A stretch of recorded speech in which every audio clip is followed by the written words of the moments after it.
नमस्कार शेतकरी मित्रांनो, नानाजी देशमुख कृषी संजीवनी प्रकल्प टप्पा 2 हा सुरू झालेला आहे। आता या माध्यमातून अर्ज प्रक्रिया सुद्धा सुरू झालेली आहे। मात्र हा प्रकल्प चालू होण्याच्या अगोदर बऱ्याचशा शेतकऱ्यांनी महाडीबीटीच्या पोर्टलच्या माध्यमातून सुद्धा अर्ज भरलेले आहेत। आता नानाजी कृषी संजीवनी जो काही प्रकल्प आहे, या प्रकल्पामधील जे गाव आहेत, या गावातील शेतकऱ्यांनी महाडीबीटीच्या पोर्टलच्या माध्यमातून सुद्धा अर्ज भरलेले असतील। मग आता या शेतकऱ्यांना वाटू शकतं की आपल्याला महाडीबीटी मधूनही लाभ मिळेल आणि नानाजी देशमुख कृषी संजीवनी प्रकल्प टप्पा 2 या माध्यमातून सुद्धा अनुदान मिळेल। मात्र तसं होणार नाहीये मित्रांनो। आता तुमचं त्यामध्ये गाव आहे का नाही, तुम्ही अर्ज भरलेला असेल नसेल, पण जर तुमचं गाव तुम्हाला माहित नसेल तर तुमचं गाव आहे का नाही हे बघण्यासाठी जर तुम्हाला माहित नसेल तर तुम्ही नक्कीच कमेंट करा। आपण त्याबाबतचा सुद्धा एक व्हिडिओ आणूयात।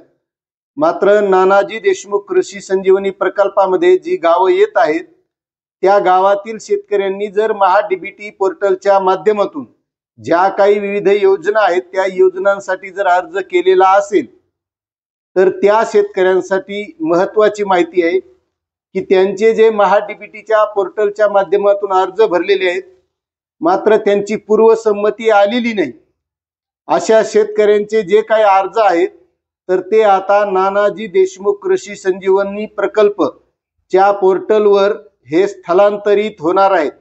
म्हणजे ज्यांची पूर्वसंमती आलेली नाही असे, आणि जर त्यांची पूर्वसंमती आलेली असेल तर त्या शेतकऱ्यांचे अर्ज नानाजी कृषी संजीवनी देशमुख प्रकल्प जो आहे तर या पोर्टलवर येणार नाही।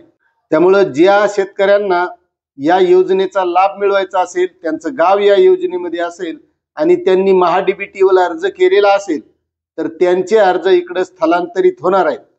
आता काही शेतकरी असे असू शकतात की त्यांनी अर्जच केला नाही, मग आता त्यांना यापुढे महाडीबीटीच्या पोर्टलवर अर्ज करण्याची गरज नाही, तर त्या शेतकऱ्यांनी नानाजी देशमुख कृषी संजीवनी प्रकल्प टप्पा 2 या पोर्टलवर जाऊन आपले अर्ज करायचे।